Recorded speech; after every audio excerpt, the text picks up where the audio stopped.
नमस्कार विद्यार्थी मित्रांनो, ऑफिसर्स ऑनलाईन अकॅडमीमध्ये मी सुप्रिया आपणा सर्वांचं मनपूर्वक स्वागत करते। आज आपण आपली जी संयुक्त पूर्वपरीक्षा गट ब प्रश्नपत्रिका विश्लेषणाची व्हिडिओ लेक्चर सिरीज आहे त्याच्यामधला पुढचा पार्ट पाहणार आहोत, ज्याच्यामध्ये आपण 2017 या वर्षी आयोगाने भूगोल या विषयावर जे प्रश्न विचारलेले आहेत त्या प्रश्नांचं सखोल असं विश्लेषण पाहणार आहोत। ओके, तर चला जास्त वेळ वाया न घालवता आपण पहिला प्रश्न पाहूयात। शिखराची उंची किती मीटर आहे? 1 1173 मीटर, 2 1273 मीटर, 3 1373 मीटर आणि 4 1473 मीटर। तर या ज्या प्रश्नाचं बरोबर उत्तर आहे ते आहे पर्याय क्रमांक 3 1373 मीटर। सो हा प्रश्न पाहिल्यानंतर एक गोष्ट तुमच्या लक्षात येईल की ज्यावेळेला आपण महाराष्ट्राचा भूगोल अभ्यासत आहोत त्यावेळेला आपल्याला किती डीप मध्ये स्टडी असणं आवश्यक आहे किंवा किती फॅक्ट्स आपल्या लक्षात असणं आवश्यक आहे। तर त्यासाठी तुम्हाला शिखरे असतील किंवा पर्वतरांगा असतील या व्यवस्थितपणे माहीत असणं आवश्यक आहे, कारण याच्यावरती जेव्हा प्रश्न येतो त्यावेळेला आपल्याला शिखराची उंची विचारली जाऊ शकते, शिखरांचा उंचीनुसार चढता उतरता क्रम विचारला जाऊ शकतो किंवा जोड्या लावामध्ये शिखरे आणि जिल्हा तर यांच्या जोड्या सुद्धा तुम्हाला विचारल्या जाऊ शकतात। त्यामुळे त्या अनुषंगाने तुम्हाला या टॉपिकचा अभ्यास करायचा आहे। तर महाराष्ट्रातली काही शिखरं आहेत, तर ती शिखरं आपण थोडक्यात पाहूयात। सर्वात जास्त उंच आहे ते म्हणजे कळसुबाई, त्यानंतर दुसरा आहे साल्लेर, त्यानंतर तिसरा आहे महाबळेश्वर, त्यानंतर पुढचा आहे हरिश्चंद्रगड, त्यानंतर आहे सप्तशृंगी आणि त्यानंतर आहे तोरणा। ओके, तर ही सुरुवातीची काही उंच असणारी शिखरं मी तुम्हाला सांगितलेली आहेत। जर तुम्हाला सगळीच्या सगळी शिखरं लक्षात ठेवायची असतील तर त्याची पण एक ट्रिक आहे, जी की अशी आहे: कसा, म्हातारा, हसतो, राज, राया, अमू, ब्रह्म, त्र्यंबक, तो, बैराट, चिहकू, फोडा, चिहकू, फोडा।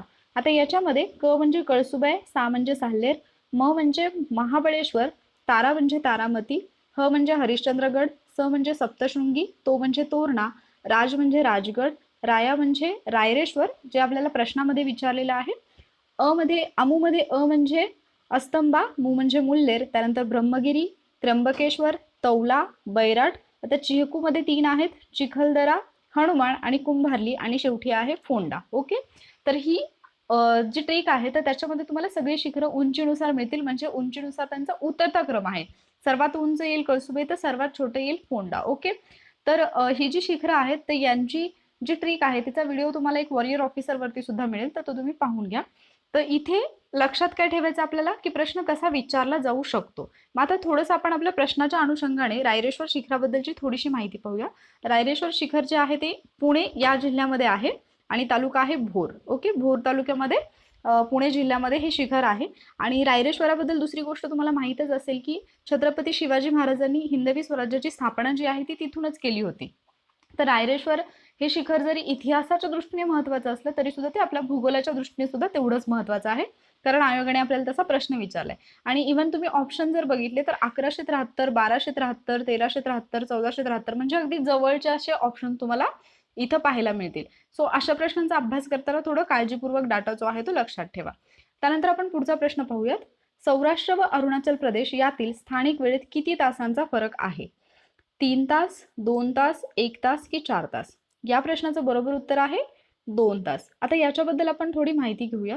तर जर तुम्ही आपला भारताचा विस्तार पाहिला तर आपला जो भारत आहे तर त्याचं जे पश्चिमेकडचं टोक आहे गुजरातमध्ये, तर त्याला आपण गुवर मोठा म्हणून ओळखतो। ओके, गुवर मोठा। आणि जे इकडे पूर्वेकडचं टोक आहे ते आहे अरुणाचल प्रदेशमध्ये, ज्याला आपण किबिथू म्हणून ओळखतो। तर इथे आपल्याला जे प्रश्नात विचारलेलं आहे, सौराष्ट्र जे ठिकाण आहे ते गुजरातमधलं आहे आणि अरुणाचल प्रदेश या दोन ठिकाणांमधलं आपल्याला अंतर विचारलं। तर गुजरातमध्ये गुवर मोठा हे भारताचा आपण पश्चिमेकडील टोक म्हणू शकतो, सौराष्ट्र सुद्धा गुजरातमध्येच आहे। तर इथं पासून जर आपण अरुणाचल प्रदेश इथपर्यंतचं डिस्टन्स पाहिलं आणि याच्यामधला जर वेळेचा फरक पाहिला तर या दोन शहरांमधल्या किंवा या दोन राज्यांमधला वेळेचा जो फरक आहे तो जवळपास 2 तासाचा आहे. ओके, एक्झॅक्टली 2 तास नाही, पण आपल्याला आयोगाने ऑप्शनमध्ये 2 तास दिलेला असल्यामुळे आपल्याला 2 तास हेच उत्तर द्यायचं आहे. तर हा वेळ किती आहे मग? तर तो आहे 1 तास 56 मिनिटे. ओके, 1 तास 56 मिनिटे म्हणजे 2 तासाला केवळ 4 मिनिटं कमी, म्हणजेच 116 मिनिटं असं सुद्धा तुम्ही लक्षात ठेवू शकता. आता हे तिन्ही नंबर्स लक्षात ठेवा, 1 तास 56 मिनिटे किंवा 116 मिनिटं किंवा 2 तास. ओके, तर हा या दोन क्षेत्रांमधला किंवा दोन ठिकाणांमधला फरक आहे. आता हा का लक्षात ठेवायचा आहे? तर आपण जेव्हा भूगोलाचा अभ्यास सुरू करतो तर आपल्याला पहिल्यांदा स्थान विस्तार व सीमा हा घटक अभ्यासायचा असतो. मग तो भारताचा असू देत किंवा महाराष्ट्राचा असू देत. मग जेव्हा आपण भारताच्या दृष्टीने विचार करतो तेव्हा मग भारताचं पश्चिमेकडील टोक कोणतं, पूर्वेकडील टोक कोणतं, त्याचबरोबर उत्तर आणि दक्षिण ह्या दोन टोकांमधला फरक किती आहे किंवा डिस्टन्स किती आहे, तसंच आपल्याला महाराष्ट्राच्या अनुषंगाने सुद्धा अभ्यास करावा लागतो. मग तुम्हाला माहित असेल की भारताची जी प्रमाण वेळ आहे ती 82.5 या हे जे आपलं रेखावृत्त आहे याच्यावरून निश्चित करण्यात आलेली आहे. मग तरी सुद्धा भारतामध्ये सर्व ठिकाणी म्हणजे भारताचा विस्तार जास्त असल्यामुळे सर्व ठिकाणी एकच वेळ असू शकत नाही. तर दोन जे ठिकाणं आहेत भारतातील त्याच्यामध्ये वेळेमध्ये तफावत आढळते आणि म्हणून मग जे आपलं प्रमाण रेखावृत्त आहे त्याच्यावरून आपली वेळ जी आहे ती निश्चित केली जाते. ओके, सो आय होप हा प्रश्न तुम्हाला समजला असेल. आपण पुढचा प्रश्न पाहूयात. पुढचा प्रश्न आहे, महाराष्ट्र राज्याचे भौगोलिक क्षेत्रफळ किती चौरस किलोमीटर आहे आणि भारताचे किती टक्के क्षेत्र हे महाराष्ट्राने व्यापलेले आहे? आता हा जो प्रश्न आहे तर पाठीमागचे जे 2 पेपर आपण पाहिलेले आहेत एक्सप्लेनेशनचे, तर त्याच्यामध्ये सेम प्रश्न आपल्याला आला होता की महाराष्ट्राचं जे भौगोलिक क्षेत्रफळ आहे ते किती आहे. ओके, तुम्हाला आठवत असेल की एकदा हेक्टरमध्ये मी दिलं होतं आणि एकदा सरळ आहे तो नंबर दिलेला होता, बरोबर? तर हा जो प्रश्न आहे म्हणजे अगदी फॅक्च्युअल आहे आणि जर आपण महाराष्ट्रात राहतो तर महाराष्ट्राबद्दल एवढी माहिती तरी आपल्याला असणं म्हणजे अपेक्षित आहे आयोगाला आणि अगदी सोपा असा हा प्रश्न विचारलेला आहे. तर महाराष्ट्राचं जे क्षेत्रफळ आहे ते 3,07,713 चौरस किलोमीटर एवढं आहे आणि एकूण म्हणजे भारताचं जे क्षेत्रफळ आहे त्याच्या 9.36% भाग जो आहे तो महाराष्ट्राने भारताचा व्यापलेला आहे. आता याच्यामध्ये तुम्हाला म्हणजे महाराष्ट्राचा अभ्यास करताना तुम्हाला मग यामध्ये कुठल्या कुठल्या गोष्टी लक्षात ठेवायच्या आहेत? तर लोकसंख्येच्या दृष्टीने महाराष्ट्राचा भारतामध्ये कितवा क्रमांक लागतो, त्याचबरोबर क्षेत्रफळाच्या दृष्टीने महाराष्ट्राचा भारतात कितवा क्रमांक लागतो.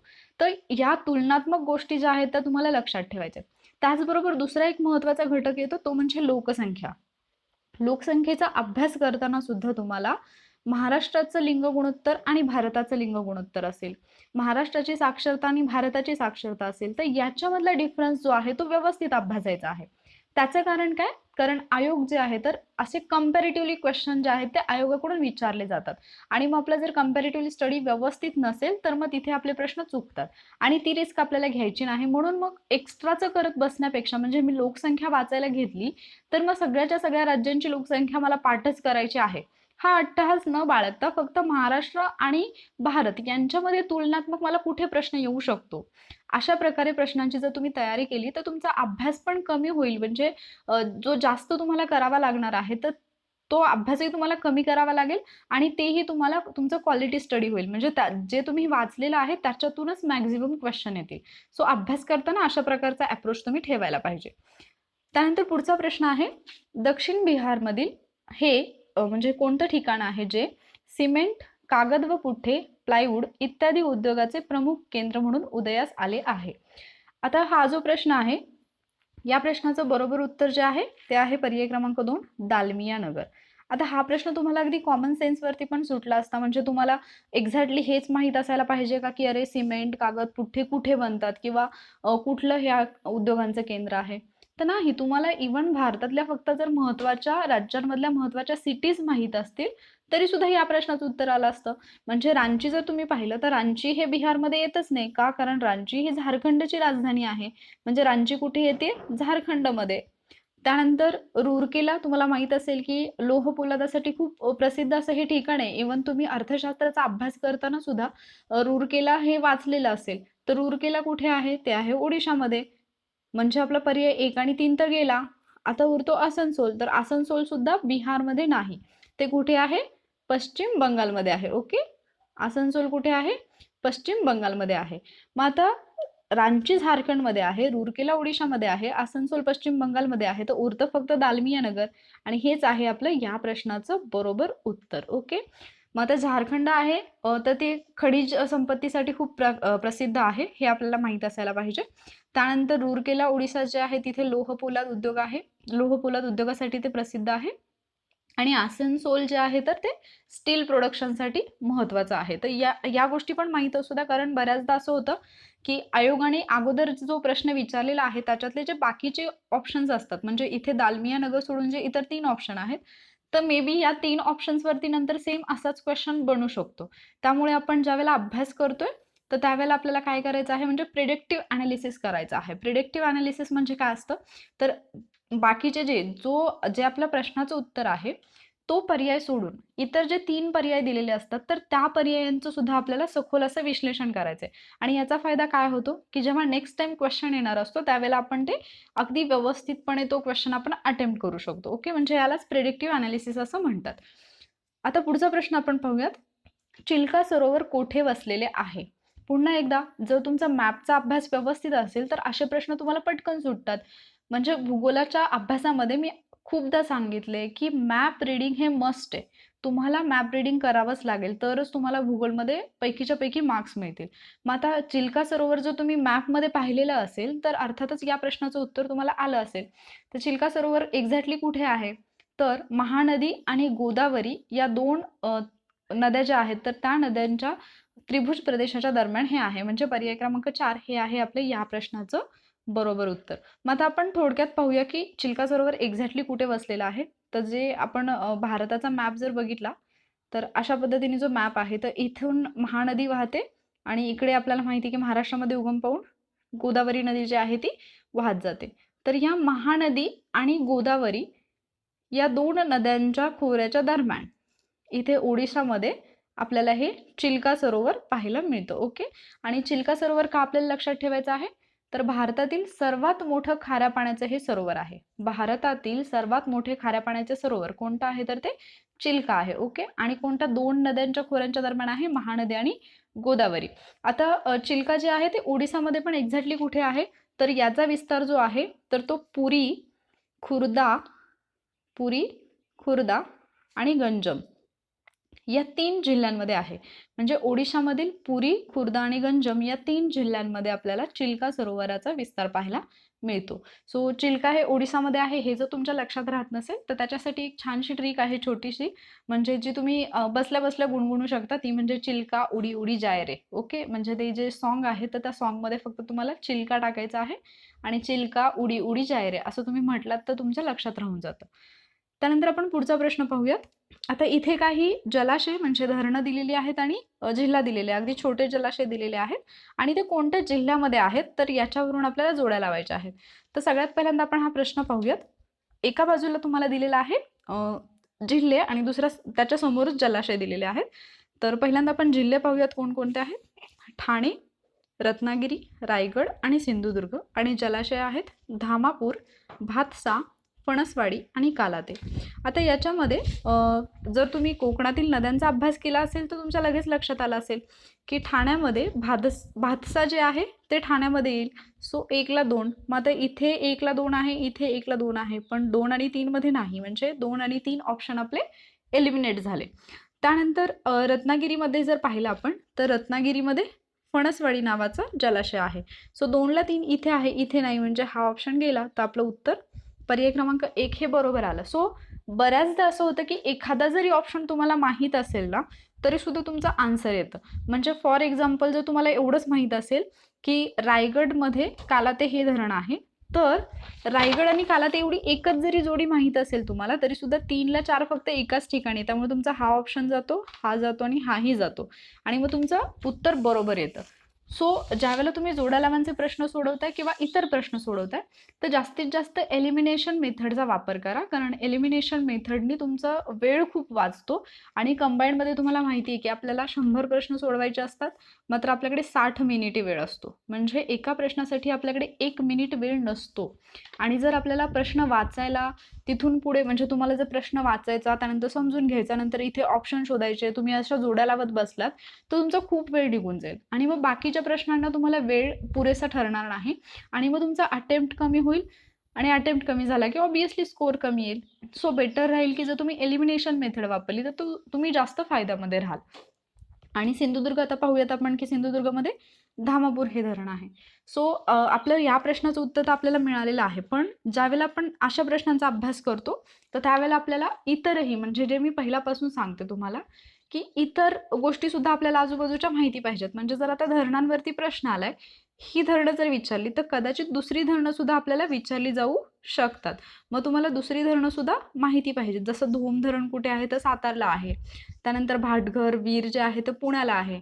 तर अशा गोष्टी ज्या आहेत, भंडारदरा आहे ते अहमदनगरला, तर अशा गोष्टी सुद्धा तुम्हाला माहीत असल्या पाहिजेत. त्यानंतर पुढचा प्रश्न आपण पाहूयात. खालीलपैकी कोणते किंवा कोणती जलविद्युत केंद्र किंवा केंद्रे रायगड जिल्ह्यात आहे किंवा आहेत? ऑप्शन आहेत वैतरणा, एलदरी, भीरा आणि भिवपुरी. आता याच्यापैकी कोणती अशी जलविद्युत केंद्र आहेत जी की रायगड जिल्ह्यामध्ये आहेत हे आपल्याला ओळखायचं आहे. मग आता परत हा पण प्रश्न असाच आहे, जर तुम्ही मॅप जर सॉल्व्ह केला असेल, मॅपमध्ये जर तुम्ही कधीतरी बसल्या बसल्या असे फील केले असतील किंवा तुमच्याकडे एखादा मॅप असेल आणि तुम्ही जस्ट टाइमपास म्हणून जरी त्याच्यामध्ये शोधलं असेल ना की चला हे नाव कुठे आहे, म्हणजे एक गेम आहे जी जनरली मी बऱ्याचदा खेळते. तुम्ही जर समजा मॅप घेऊन बसलात तुमच्या फ्रेंडसोबत आणि उगीच एखादं नाव वाचायचं आणि ते तुमच्या फ्रेंडला शोधायला लावायचं, नंतर त्या तुमच्या फ्रेंडने एखादं नाव वाचलं आणि ते तुम्हाला शोधायला लावलं. अशा पद्धतीने जेव्हा आपण मॅपमध्ये शोधलेलं असतं ना तर ते तुमच्या खूप छान लक्षात राहतं आणि दुसरी गोष्ट म्हणजे तुम्हाला बोर पण नाही होत अभ्यासामध्ये. सो कधीतरी हे पण ट्राय करून बघा.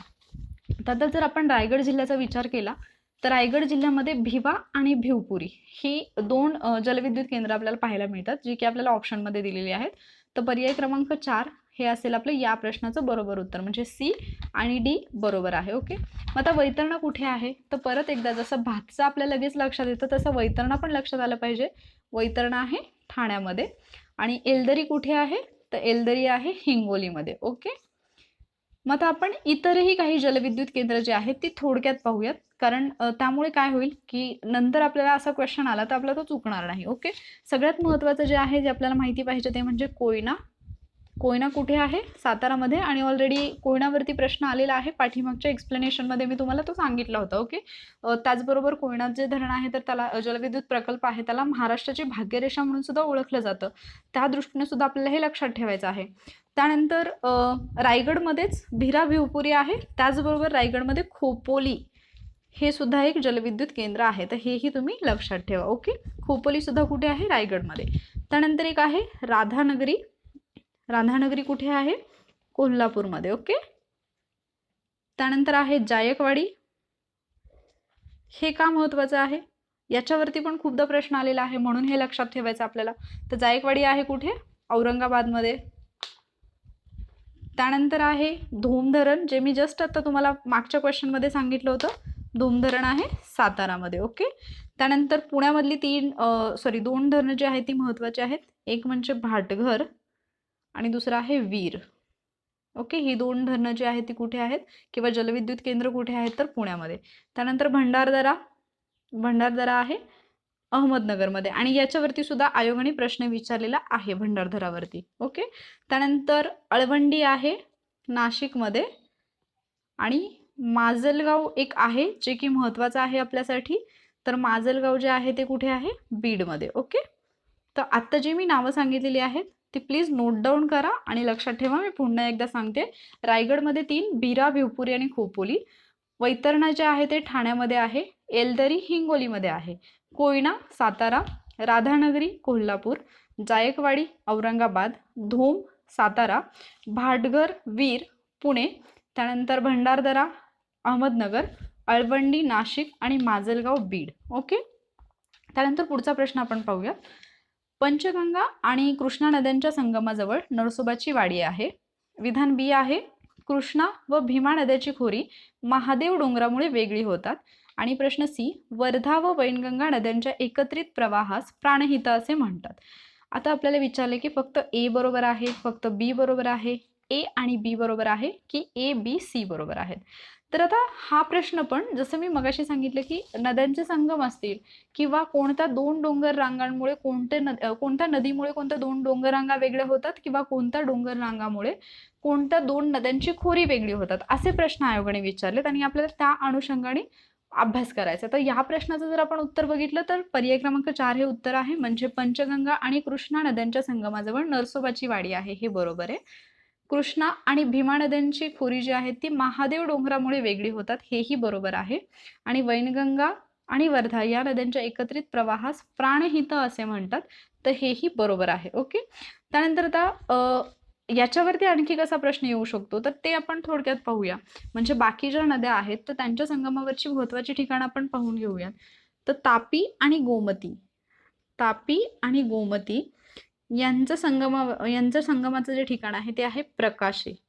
ओके. महत्वाचे फक्त आपण पाहणार आहोत, सगळे पाहत नाही बसणार, पण जे महत्वाचे आहेत त्याच्यावरती प्रश्न येऊ शकतो, सो ते आपल्याला पाहिलंच पाहिजेत. त्यानंतर तापी आणि पूर्णा चांगदेव या ठिकाणी यांचा संगम आहे. त्यानंतर आहे गोदावरी आणि कादवा. आता हे खूप महत्वाचं आहे. ओके. गोदावरी आणि कादवा ते आहे नांदूर माधेमेश्वर इथे. आता का महत्वाचं आहे हे तुमच्या लगेच लक्षात आलं असेल, कारण आपण जी रामसर स्थळ पाहतो किंवा ज्याला पाणथळ क्षेत्र म्हणून ओळखलं जातं, तर त्या प्रदेशामध्ये महाराष्ट्रातील समाविष्ट झालेलं एकमेव ठिकाण आहे नांदूर माधमेश्वर, जे की नाशिकमध्ये आहे. ओके. आणि ते आहे निफाड जिल्ह्यामध्ये.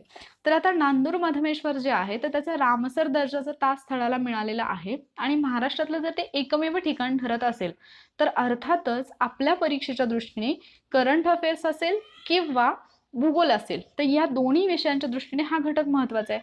मग कदाचित आपल्याला रामसर स्थळाबद्दल न विचारता भूगोलमध्ये असा प्रश्न येऊ शकतो की गोदावरी आणि कादवा नदीच्या संगमावरती कोणतं ठिकाण आहे किंवा कुठे त्यांचा संगम होतो, तर त्याचं उत्तर काय असेल? नांदूर माधमेश्वर.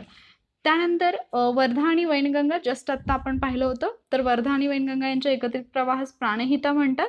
तर त्यांचा संगम कुठे होतो? चपराळा या ठिकाणी.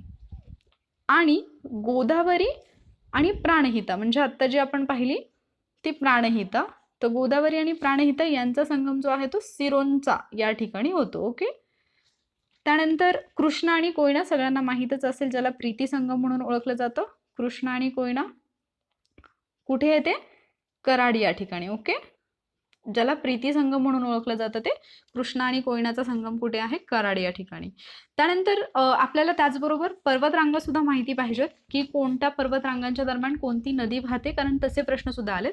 तर जर आपण सर्वात उत्तरेकडे पाहिलं, अगदी महाराष्ट्राच्या बाहेरून आपण पाहूयात, सर्वात उत्तरेकडे जर आपण पाहिलं तर इथे येईल विंध्य पर्वतरांगेच्या खाली तुम्हाला पाहायला मिळेल नर्मदा नदी. ओके. त्यानंतर नर्मदा नदीच्या खाली येते सातपुडा पर्वतरांगेनंतर येते तापी नदीनंतर येते सातमाळा अजिंठा पर्वतरांग.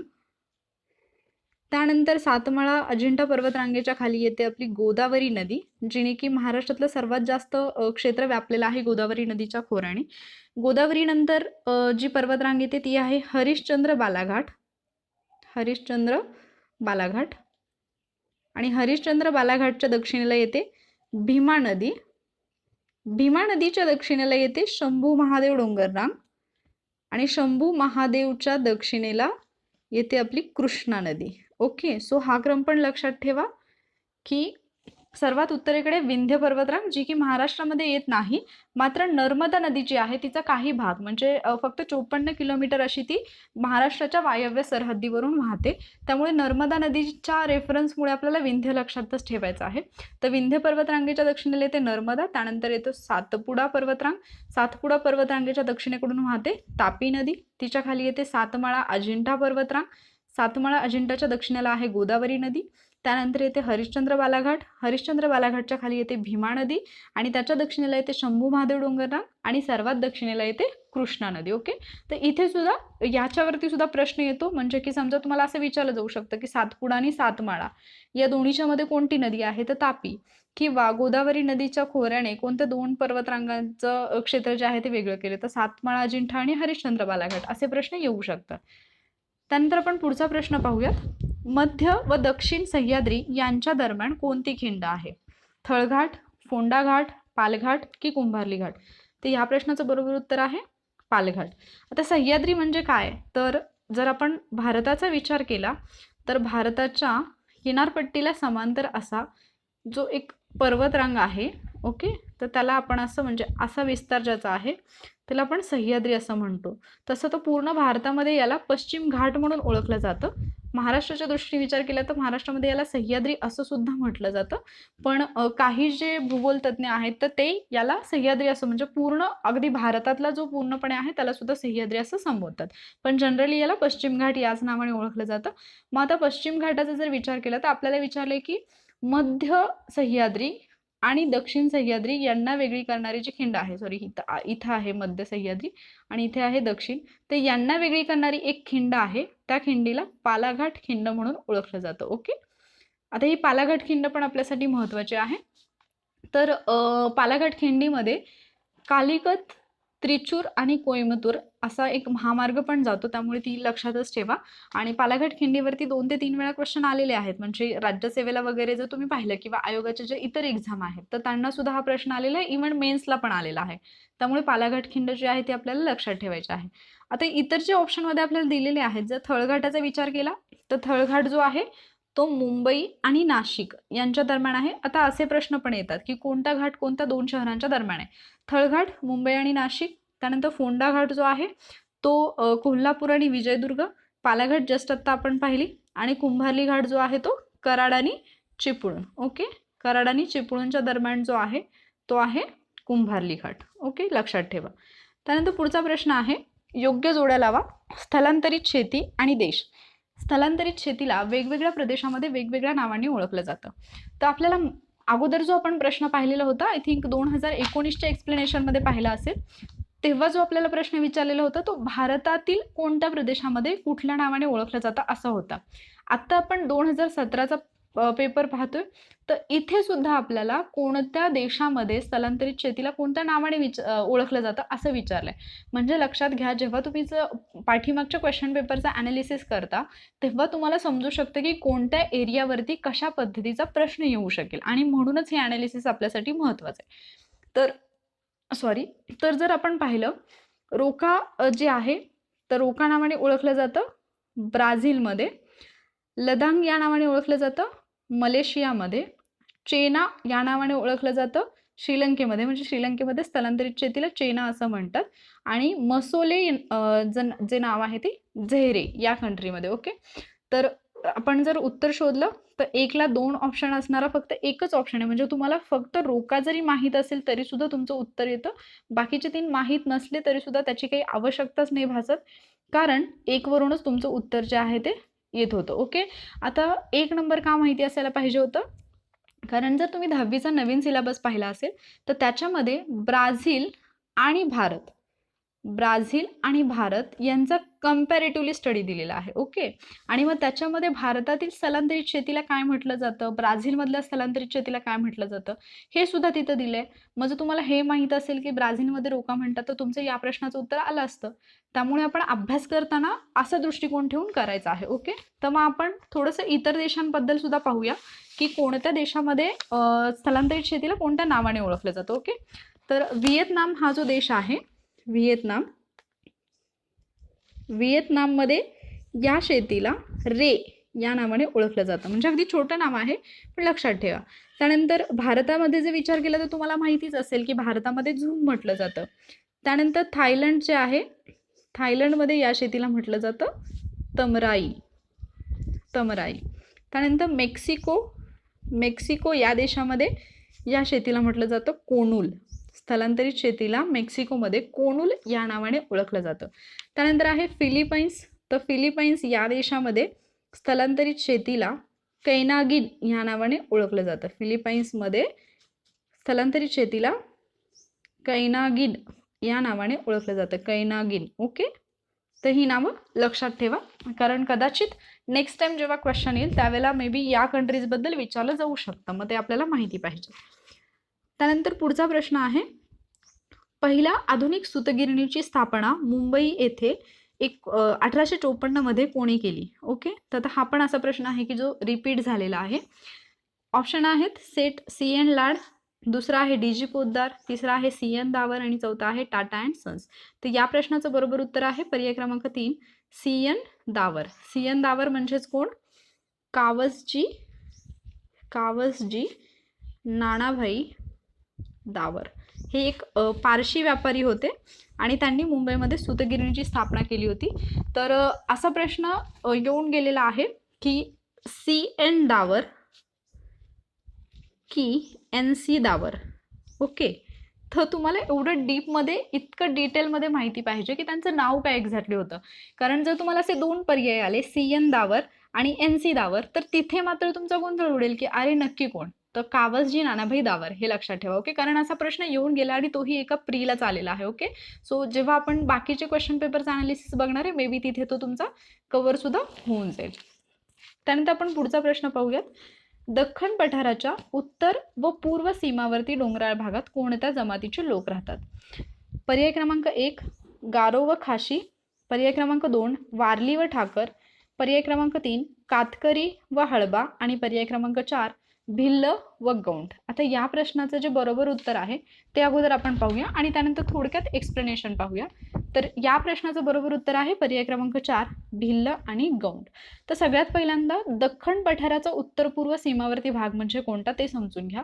जर तुम्ही भारताचा विस्तार पाहिला तर भारतामध्ये इथे मधला जो असा त्रिकोणी भाग आहे त्याला म्हटलं जातं दख्खनचं पठार. ओके, मग त्याच्यामध्ये महाराष्ट्राचाही बराचसा भाग येतो आणि बाकीची राज्य आहेत त्यांचाही बराचसा भाग येतो. मग इथला जो भाग असेल तर ह्या भागाला आपण काय म्हणू शकतो? उत्तर पूर्व. मग आता लक्षात घ्या, पर्याय क्रमांक 2 मध्ये आपल्याला दिले वारली आणि ठाकर आणि 3 मध्ये दिले कातकरी आणि हळबा.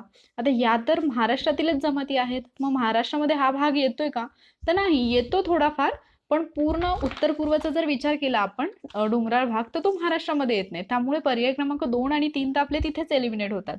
उरतो पर्याय क्रमांक 1. तर गारो आणि खाशी जे आहेत तर जे मेघालय पठार आहे, ज्याला आपण शिलाँग पठार म्हणून सुद्धा ओळखतो, मेघालय पठार किंवा शिलाँग पठार. ओके, मेघालय किंवा शिलाँग पठार, तर याच्यावरती गारो आणि खाशी या जमातीचे जे आहेत ते लोक राहतात. मग उरतो प्रश्न फक्त भिल्ल आणि गौंड यांचा, म्हणजे तेच आहे आपलं या प्रश्नाचं बरोबर उत्तर. आता गारो खासी जे आहे तर त्याच्यावरून जस्ट आठवलं म्हणून तुम्हाला सांगते की मेघालय पठारावरती अशा या प्रकारचा आकाराचा एक मेघालय पठार आहे आणि इथे अशा 3 टेकड्या आहेत. ओके, आणि चौथी टेकडी इकडच्या बाजूला अशी आहे. तर याच्यावरती आयोगाने प्रश्न विचारला म्हणून मी जस्ट तुम्हाला सांगते की आयोगाने याच पद्धतीने भारताचा मॅप दिला होता आणि भारताच्या मॅपमध्ये जो मेघालयचा भाग आहे तर तो असा दाखवला होता आणि इथे विचारलं होतं, इथे ABCD अशी नावं दिली होती आणि यांचा क्रम जो आहे तो लावायला सांगितलं होतं की कोणत्या टेकड्या आहेत. तर इथे आहे गारो, त्यानंतर आहे खासी, इथे आहे जैंतिया आणि इथे आहे बरेली. ओके, आता हे का परत एकदा सांगायचं ते सांगते, कारण खासी याच टेकडीमध्ये आपले जे मोसिनराम आणि चेरापुंजी ही जी ठिकाणं आहेत, मोसिनराम भारतातील सर्वाधिक पाऊस पडणारं ठिकाण मोसिनराम, तर ते सुद्धा कुठे आहे तर या खासी टेकड्यांमध्येच वसलेलं आहे. आणि इथे या 3 टेकड्या ज्या आहेत गारो खासी जयंत, तर इथे याच जमातीचे लोक राहतात आणि त्या जमातींच्या नावावरूनच या टेकड्यांनाही नावं पडलेली आहेत. ओके, त्यानंतर आपण पुढचा प्रश्न पाहूयात. पूर्व हिमालय प्रदेशात ज्वारी व बाजरी सारखी पिके अभावानेच आढळतात, त्याचं कारण काय? 1. हा विभाग अतिपूर्वेकडील सखल प्रदेश आहे. 2. हा विभाग जास्त उठाव आणि अधिक पर्जन्यमान असलेला प्रदेश आहे. 3. हा विभाग उबदार हवामानाचा आहे आणि 4. हा विभाग अतिदाट जंगलांनी व्यापलेला आहे. आता या प्रश्नाचं उत्तर देताना थोडी काळजी आपल्याला घ्यायची आहे, कारण इथे आता पहिला ऑप्शन जो आहे तो सरळ सरळ चुकीचा आहे, कारण हा अतिपूर्वेकडील विभाग आहे, मात्र सखल प्रदेश नाहीये. ओके, कारण हिमालय म्हटलं की तिथे काय आहेत? डोंगर आहेत, पर्वत आहेत. मग इथे सखल प्रदेश हे तर चुकीचंच ठरतं. ओके, सो पहिला ऑप्शन एलिमिनेट झाला. दुसरा पर्याय काय आहे? हा विभाग जास्त उठाव आणि अधिक पर्जन्यमान असलेला आहे. तर हे अगदी बरोबर आहे, कारण हिमालयामुळे काय होतं आपल्याला माहिती आहे की जिथे पर्वत किंवा डोंगर रांगा असतात तर तिथे पर्जन्याचं प्रमाणही जास्त असतं. त्याचं कारण काय? तर तिथे वारे अडवले जातात आणि त्यामुळे तिथे पाऊस मोठ्या प्रमाणावर पडतो. आणि त्याचबरोबर हा अधिक उठाव असलेला भाग आहे, म्हणजेच काय तर हिमालय म्हटलं की पर्वतरांगा आल्या, मग तिथे सखल प्रदेशाचा विषय येत नाही, तर तो जास्त उठाव असणारा असाच प्रदेश आहे. तिसरं म्हटलंय की हा विभाग उबदार हवामानाचा आहे. तिथे उबदार हवामान अभावानेच आढळतं, त्यामुळे हा पर्याय चुकीचा आहे. आता चौथा पर्याय बरोबर ठरू शकतो, अतिदाट जंगलांनी व्यापलेला आहे. पण जेव्हा आपल्याला असा प्रश्न येतो तर तिथे आपल्याला काय विचारलं की ज्वारी आणि बाजरीसारखी पिके अभावानेच आढळतात, त्याचं कारण काय? तर त्याचं कारण हे आहे की हा विभाग जास्त उठाव आणि अधिक पर्जन्यमान असलेला आहे. अतिदाट जंगलांनी व्यापलेला आहे हे रिझन असू शकतं, पण ज्यावेळेला अशी विधान येतात त्यावेळेला आपल्याला जास्तीत जास्त कोणतं करेक्ट असेल तोच ऑप्शन आपल्याला सिलेक्ट करायचा असतो. ओके, सो या प्रश्नाचं बरोबर उत्तर आहे पर्याय क्रमांक 2. पुढचा प्रश्न आहे, उष्णकटिबंधीय सदाहरित जंगलांचे खालीलपैकी कोणते किंवा कोणती वैशिष्ट्ये बरोबर आहेत? ए, अत्यंत घनदाट जंगले, बी, वार्षिक पानगळ होते, सी, लाकूड टणक व टिकाऊ असते, आणि 4, एकाच प्रकारच्या वृक्षांची कमतरता असते. आता इथे पण थोडं लॉजिक लावायचं. उष्णकटिबंधीय सदाहरित जंगलांबद्दल बोलले. सदाहरित म्हणजे काय? जी सदैव म्हणजे हिरवीगार असतात. मग आता जी वनं सदैव हिरवीगार असतात, जरी तुम्ही अभ्यासलं नसेल तर तुम्ही टीव्हीमध्ये बऱ्याचदा पाहिलं असेल की ही जी जंगलं असतात ती अतिदाट अशी जंगलं असतात. ओके, म्हणजे काही फिल्ममध्ये पाहिलं असेल तुम्ही, किंवा जे नॅशनल जॉग्राफिक चॅनल आहे, डिस्कवरी चॅनल आहे, याच्यावरती तुम्ही ती पाहिली असतील. तर ही अत्यंत घनदाट जंगलं असतात, हे बरोबर आहे. आता ती सदैव हिरवीगार असतात म्हणूनच त्यांना सदाहरित म्हटलं जातं. मग तिथे वार्षिक पानगळ होईल का? तर नाही. इथे खूप वेगवेगळ्या प्रकारचे वृक्ष असतात, त्यामुळे वर्षभर पानगळ होत असते. असं नाही की फक्त वर्षातून एकदाच पानगळ होईल, कारण काही वृक्षांच्या म्हणजे जाती वेगवेगळ्या असल्यामुळे काही वृक्षांची पानगळ जर एका सीझनमध्ये झाली तर दुसऱ्या वृक्षांची नंतरच्या सीझनमध्ये होते, कारण वेगवेगळ्या प्रकारचे वृक्ष तिथं आढळतात. त्यामुळे बी जे आहे ते चुकीचे. सो बी चुकीचा असणारा जो ऑप्शन आहे तो आपला एलिमिनेट होईल. ओके, आणि ए बरोबर असणारा पाहिजे, त्यामुळे हा पण ऑप्शन एलिमिनेट झाला. मग आपण तिसरं पाहूयात. लाकूड टणक आणि टिकाऊ असते, तर हे विधान अगदी बरोबर आहे. मग चौथं विधान न वाचताच तुमच्या लक्षात येईल की पर्याय क्रमांक 2 हे आपलं या प्रश्नाचं उत्तर आहे. सो अशा पद्धतीने तुमचा टाइम जो आहे तो तुम्ही एक्झाममध्ये सेव्ह करू शकता. आणि या वनांमध्ये एकाच प्रकारच्या वृक्षांची कमतरता असते. जस्ट मी आत्ताच सांगितलं की वेगवेगळ्या प्रजातींचे वृक्ष आपल्याला आढळतात, त्यामुळे तर तिथं वार्षिक पानगळ होत नसते. पुढचा प्रश्न आपण पाहूयात. राजस्थानच्या पश्चिमेकडील जैसलमेर, बारमेर, जोधपूर आणि बिकानेर जिल्ह्यात कोणती खनिजे सापडतात? 1, कच्चे लोह, दगडी कोळसा आणि मँगनीज. 2, बॉक्साईट, अभ्रक आणि तांबे. 3, क्रोमाइट, सिलिका चुनखडक, जिप्सम आणि मीठ. आणि 4, क्रोमाइट, सिलिका आणि कच्चे लोह. तर या प्रश्नाचं बरोबर उत्तर जे आहे ते आहे पर्याय क्रमांक 3. आता खनिज संपत्तीचा अभ्यास करताना महाराष्ट्रातली खनिज संपत्ती तर तुम्हाला करायचीच आहे, काहीही झालं तरी, कारण त्याच्यावरती पण 100% शुअर क्वेश्चन असतो. सो ती पण तुम्हाला करायची आहे. जर तुम्हाला तो टॉपिक टफ जात असेल, मी माझ्या चॅनलची जाहिरात वगैरे म्हणून सांगत नाही, पण तुमच्या अभ्यासात हेल्प व्हावी म्हणून मी जस्ट तुम्हाला हे इथं मेन्शन करते की वॉरियर ऑफिसरला मी खनिज संपत्तीचा एक व्हिडिओ अपलोड केला, तो तुम्ही पाहू शकता. तर चुनखडक, जिप्सम आणि मीठ जे आहे, तर तुम्हाला अगदी जिप्सम जरी माहीत असेल फक्त तरी सुद्धा तुमचं उत्तर आलं असतं. सिलिका वगैरे जे आहे, क्रोमाइट जे आहे तर ते तिकडे नाहीत आढळत. आणि बॉक्साईटचे साठे तर तुम्हाला माहितीच असेल की बॉक्साईट जे आहे ते जांभा खडकामध्ये आढळतं, आणि जांभा खडक जनरली अशाच ठिकाणी आढळतो जिथे पर्जन्याचं प्रमाण जास्त आहे. ओके, त्यामुळं दुसरा ऑप्शन पण एलिमिनेट होतो. आता उरतं आपल्याकडे जिप्सम आणि चुनखडीवाला आणि मीठ. तर हा पर्याय जो आहे तो बरोबर आहे. काही जणांना असं वाटू शकतं की राजस्थानमध्ये मीठ कसं काय मिळू शकतं, तिथे तर समुद्र नाहीये किंवा हे नाही, पण तिथे जे आहे तर जी सरोवरं आहेत कृत्रिमरित्या तिथे मीठ तयार केलं जातं. सो चुनखडक, जिप्सम आणि मीठ ही खनिजे जी आहेत तर ती राजस्थानच्या पश्चिमेकडे जैसलमेर, बारमेर आणि जोधपूर आणि बिकानेर या जिल्ह्यामध्ये ही खनिजं आढळतात. ओके, सो आजच्या लेक्चरमध्ये आपण काय केलेलं आहे, भूगोल या विषयावरती आयोगाने जे आत्तापर्यंत प्रश्न विचारलेले आहेत तर त्या प्रश्नांची आपण पुरेपूर तयारी केलेली आहे. जेवढी इन्फॉर्मेशन देणं मला शक्य होतं या शॉर्ट टाईममध्ये तेवढी मी तुम्हाला दिलेली आहे. जर तुम्हाला आजचं लेक्चर आवडलं असेल तर लेक्चरला नक्की लाईक करा, कारण तुमच्यापैकी बरेच जण जस्ट येतात, बघतात आणि निघून जातात. तर ॲटलिस्ट लाईक तरी करा. जर तुम्हाला लेक्चर खरोखरच आवडलं असेल तर ते तुमच्या फ्रेंड्ससोबत शेअर करा. आत्तापर्यंत तुम्ही जर ऑफिसर्स ऑनलाईन अकॅडमी या चॅनलला सबस्क्राईब केलं नसेल तर तुम्ही या चॅनलला सबस्क्राईब करा. त्याचबरोबर तुम्ही मला वॉरियर ऑफिसर या चॅनलवरती सुद्धा फॉलो करू शकता. टेलिग्रामला तुम्ही ऑफिसर्स ऑनलाईन अकॅडमी या चॅनलवरती जॉईन होऊ शकता, जिथे तुम्हाला इव्हन नवीन ज्या ॲड येतात जाहिराती नोकरी संबंधित त्यांची सुद्धा माहिती मिळेल. आणि वॉरियर ऑफिसर ग्रुप नावाचा एक आपला ग्रुप आहे, तिथे तुम्ही टेलिग्राम ग्रुपला जॉईन होऊ शकता, जिथे तुम्ही तुमचे प्रश्न मला डिरेक्टली विचारू शकता. त्याची लिंक इथे दिलेली आहे, warrior officer PSI. Okay. So जर लेक्चर आवडला असेल तर नक्की लाईक करा आणि चॅनलला सबस्क्राईब करा. थँक्यू.